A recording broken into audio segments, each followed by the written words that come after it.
Hmm. Welcome to Itaniji. Itaniji awakens our consciousness and emancipates us to the actualization of self-realization. Hmm. Today's Itaniji is going to be all about the misconstrued of self-determination as a secession. So this is to clear the air about the fake narrative of target, self-determination as secession, and the reason that goes with it. Truth be told, what NINAS has done is a writing. So NINAS is the coming together of indigenous people, and in this eternity, you're gonna know how all this came into being. What initiated events that led to that. So, the truth be told, what NINAS has done is in writing. The December 6, 2020 First Major Constitutional Proclamation, which sums up the grievances of NINAS as regards the fraudulent constitution, and in putting forward steps to take all of this is contained in an open memo. So if you look on your screen, you can see the map of Nigeria. There. You can see the yellow Sharia territory. The Sharia territory is what I want to explain in this eternity. The map, the NINAS map explained.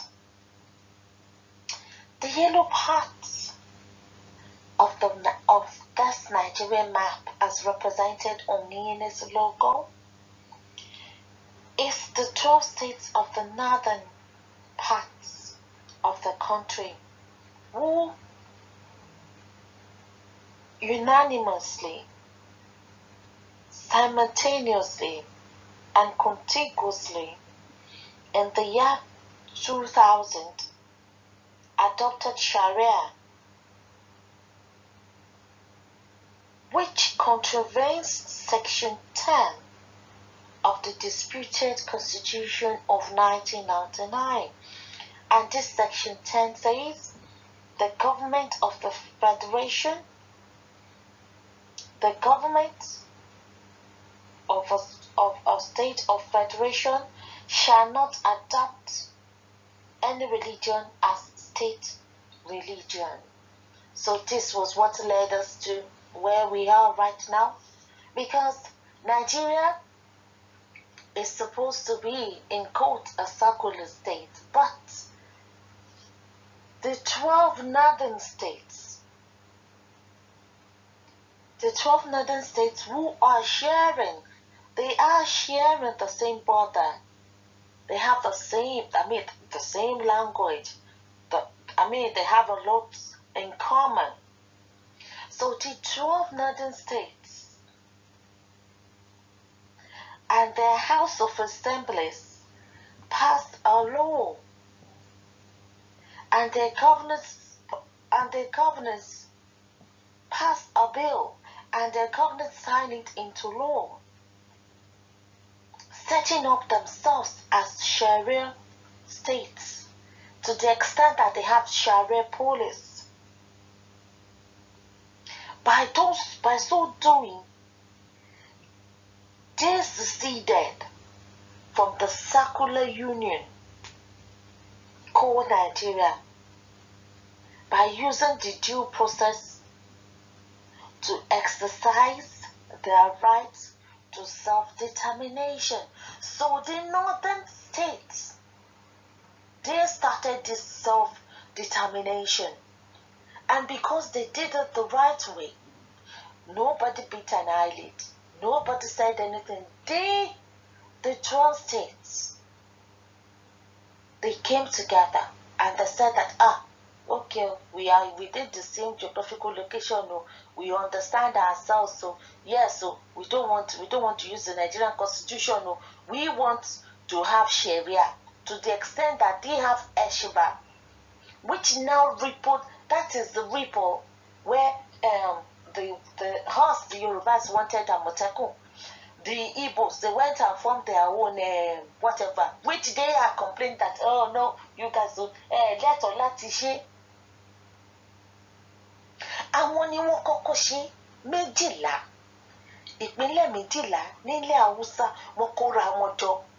Wọ́n ní àwọn ò fẹ́ lo òfin wa o, òfin Sharia làwọn fẹ́ máa lò, tó sì jẹ́ pé lábẹ́ òfin sọ yí pé ìpínlẹ̀ kípínlẹ̀ o tàbí ìjọba kíjọba o kò lè fi ẹ̀sìn kan sọ́pọ̀ ẹ̀sìn gbogbo ìlú wa lélẹ́yìí o, ẹ̀sìn gbogbo ìpínlẹ̀ wa lélẹ́yìí. Àwọn ni wọ́n kọ́kọ́ rúfin. Àwọn ni wọ́n kọ́kọ́ ṣe self-determination.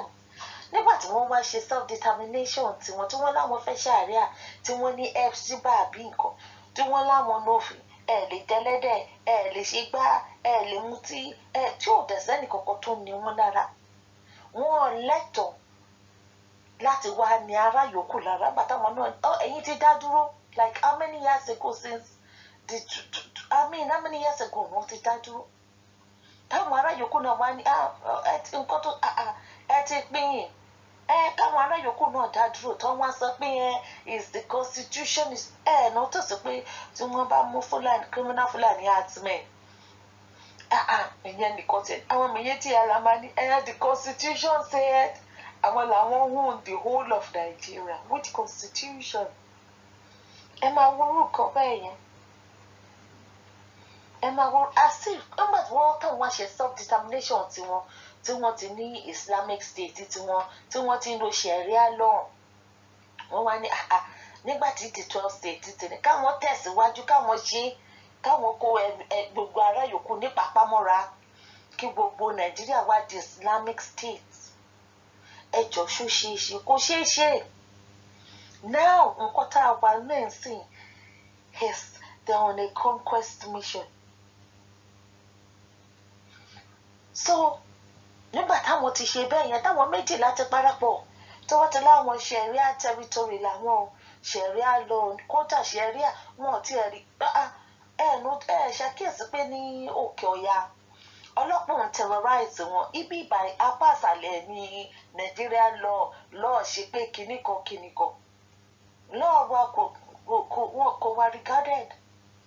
Kò wá regarded at all. Nǹkan tó wá bí NINAS nìyẹn tí àwọn yòókù náà, Igbo, Yorùbá, àwọn ará Middle Belt, táwọn náà wá okay, ẹ jẹ́ káwa náà parapọ̀. So other indigenous people too decided that they want their own self-determination as well, since the constitution is the fraudulent one. The constitution was imposed on the people. It's a fraud.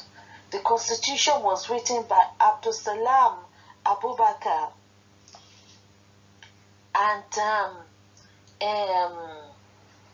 Afenigbare Maradona. What's his name? Maradona. Oh my God. Muhammad Babangida. Àti Babangida. Àwọn ni wọ́n jọ. So self-determination in Yoruba is not secession. Torí pé ẹ̀tọ́ wa ni. Ẹ̀tọ́ tiwa náà làwa náà. Ta sì lẹ́tọ̀ọ́ sí lábẹ́ òfin. Lábẹ́ òfin àgbáyé gan sef. So self-determination for Yoruba means Yoruba are free to determine for themselves whether to remain within or without Nigeria. Torí ìgbésẹ̀ táwọn 12 northern states yẹn gbé nígbà yẹn tí wọ́n fi láwọn ṣe Sharia, wọ́n ti kúrò nínú Nàìjíríà as it is torí sharia ni wọ́n lo òfin sharia náà lò àwọn kan lo òfin sharia that is 2 laws kò possible kí a nation kí a supposed normal country kó máa lo 2 laws hell no. So torí ẹ̀ làwa Yorùbá ṣe wá ní àwa náà a ní ẹ̀tọ́ sí self-determination láti pinnu bóyá a fẹ́ dúró tàbí a fẹ́ kúrò ní Nàìjíríà. There are no rules in the whole universe which hold Yorùbá in bondage to a human construct such as Nigeria. Torí pé kí ni àwọn èyìnbó amúnisìn tí wọ́n wá wọ́n ní tábà ti lè jọ dúró fún 100 years 100 years yẹn ó ti wá pín amalgamation 100 years yẹn ó ti pín as far back as 2014. So for the past like 7 years now orílẹ̀-èdè tó ń jẹ́ Nàìjíríà lábẹ́ òfin kò exist wọn because the amalgamation ended in the year 2014 torí ẹ̀ ni kò ṣe yẹ ká dìbò mọ́ báyìí sìn torí the fraudulent constitution tí mo ti ṣàlàyé fún wa of 1999 tá a bá ṣì ń dìbò tá à ń ṣòṣèlú pẹ̀lú ẹ̀ à ń fòǹtẹ̀lù pé kó máa ṣiṣẹ́ lọ nǹkan tí wọ́n pè wá sí tí kò pè wá kí la wá fẹ́ dìbò fún torí ẹ̀ ni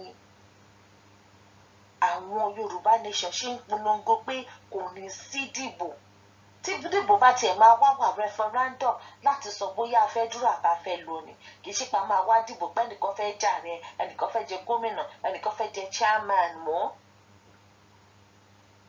What is more, the range of storm clouds have never stopped the sun from shining. To refer to as secession or sedition, what is an inherent right of the Yorubas to determine their future, is to double down on the error of the forceful and wrongful amalgamation and invention of Nigeria in the first place. So fún díẹ̀ yìí ẹ̀tọ́ wa ni ohun tó máa wọn the 12 northern states tí wọ́n fi dá dúró tí wọ́n ní sharia làwọn fẹ́ máa lò òun náà ló dífá fáwa náà láti sọ pé kí ni ó tó gẹ́ after all in 100 years ti pé amalgamation ti pín since 2014 àti pé kódà ìwé òfin tó so wọ́pọ̀ gẹ́gẹ́ bí orílẹ̀-èdè Nàìjíríà tí wọn pè wá síta àmọ́ nǹkan kan sí tó jẹ́ pé Babangida Abubakar ló kọ ìwé yẹn gan ó ti kò ṣiṣẹ́ mọ́ ló ṣe wá jẹ́ kí NINAS yìí àtàwa àti Igbo àti àwọn ará Middle Belt tó ká fi wá ṣe force majeure tí wọ́n máa ṣàlàyé fún wa nínú the next Itaniji nǹkan tí force majeure nǹkan tó jẹ́.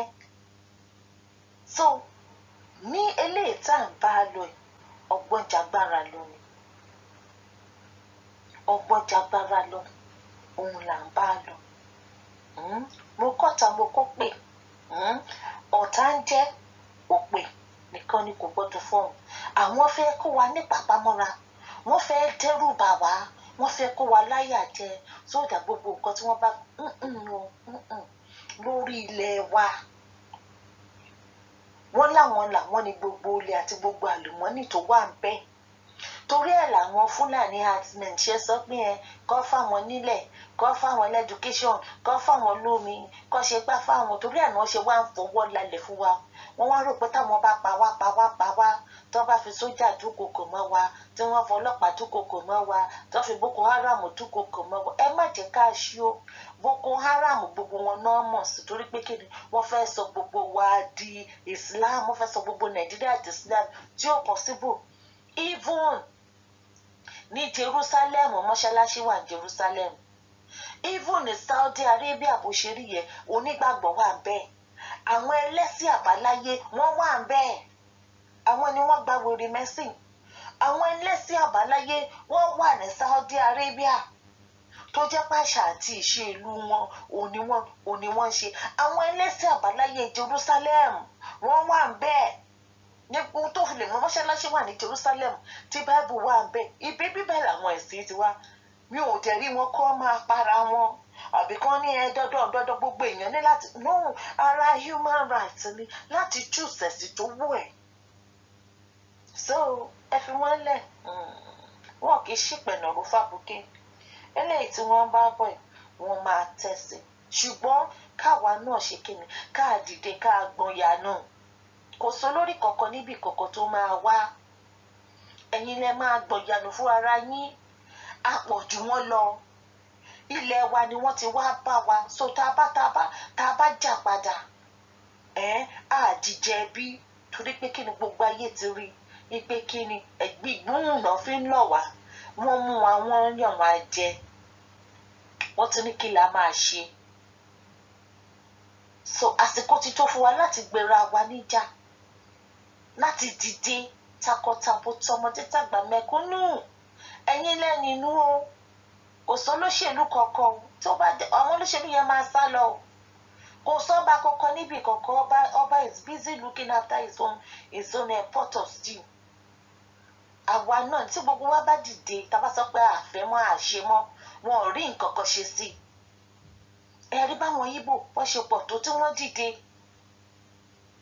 gbogbo wọn fira wọn jọ̀wọ́ ara wọn ni wọ́n volunteer so a máa ní láti volunteer if you àwọn academician wá volunteer whatever doctors máa volunteer tiwọn lawyers máa volunteer tiwọn mẹ̀kúnnù á volunteer àgbẹ̀ everybody máa volunteer nǹkan tí wọ́n ní ọgbọ́n àtìmọ̀ tí wọ́n ní àwa kó gbogbo ẹ̀ pọ̀ òun la máa fi ṣe ẹ má jẹ́ ká dáadáa àwọn kan no igi kan ò lè dágbó ṣe o èmi báyìí sìn kí wọ́n ṣe máa pè títì mi tí mo ní ó ní mò ń ṣe ẹlòmíín wà tó jẹ́ pé títí wọn abẹ́lẹ̀ ni bóyá ìwé ni wọ́n mọ̀ ọ̀kan ni bóyá connection náà ní ni bóyá ọgbọ́n ni wọ́n ní ni bóyá òye ni wọ́n ní ni ẹ mọ orú nǹkan bẹ́ẹ̀ yẹn àwọn ọ̀tá alẹ́sà àbáláyé ní tiwọn tó nígbàgbọ́ ní tiẹ̀ tí mùsùlùmí ní tiẹ̀ gbogbo ẹ̀ la máa wá kó pọ̀ torí pé tá a bá fọwọ́ wọwọ́ lọ́wọ́ fi máa mọ́